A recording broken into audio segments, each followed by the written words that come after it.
The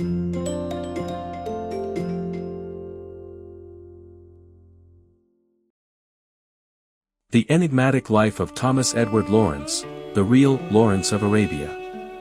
In today's video, we dive deep into the life of one of the most fascinating and mysterious figures of the 20th century, Thomas Edward Lawrence, better known as Lawrence of Arabia. A man who blurred the lines between scholar and soldier, hero and myth. His adventures in the Middle East, his dream of Arab unity, and his inner struggle with fame and betrayal shaped one of history's most extraordinary lives. Let's uncover the story of Thomas Edward Lawrence, the man behind the legend. Early life and family. Thomas Edward Lawrence was born on August 16, 1888, in Tremedog, Wales. His early life was far from ordinary. His father, Sir Thomas Chapman, an Anglo-Irish nobleman, had left his wife to live with the family's governess, Sarah Junor, Lawrence's mother. The couple lived under assumed names, raising 5 sons in quiet respectability, away from scandal. Growing up in Oxford, young Thomas developed an obsession with history and ancient ruins. He was curious, determined, and full of imagination. Long before he wore desert robes, he was exploring medieval castles by bicycle, sketching and documenting every stone. His passion for history led him to Jesus College, Oxford, where he studied archaeology and history, subjects that would soon guide him far beyond England. A young archaeologist in the Middle East. As a student, Lawrence's thesis focused on Crusader castles in the Middle East. To complete it, he traveled across Syria and Palestine, alone, a bold move for any young scholar. Fluent in Arabic and respectful of local traditions, he quickly earned the trust of Arab tribes. After graduating, he joined archaeological digs in Carchemish, near the border of modern Syria and Turkey, under the direction of David Hogarth and Leonard Woolley. From 1911 to 1914, Lawrence lived among the Arabs, learning their customs, language, and sense of honor. These years shaped his understanding of Arab society, and planted the seeds of the deep connection that would later define his destiny. World War I and the Arab Revolt. When World War I began, Lawrence joined the British Army and was stationed in Cairo as an intelligence officer. But his real calling emerged when Britain sought allies among Arab leaders revolting against the Ottoman Empire. In 1916, Lawrence met Prince Faisal, the son of Sharif Hussein of Mecca, who was leading the Arab Revolt. The two men formed a remarkable partnership, one built on trust, respect, and a shared vision of freedom. Lawrence didn't just advise, he fought alongside the Arabs. He adopted their dress, lived among them, and used his knowledge of the desert to lead guerrilla raids against Ottoman supply lines. His most famous victory was the daring capture of Aqaba in 1917, achieved through a grueling desert march that stunned the enemy. Through cunning strategy and bold action, Lawrence became the bridge between the Arab forces and British command. But his loyalty increasingly leaned toward his Arab comrades rather than the empire he served.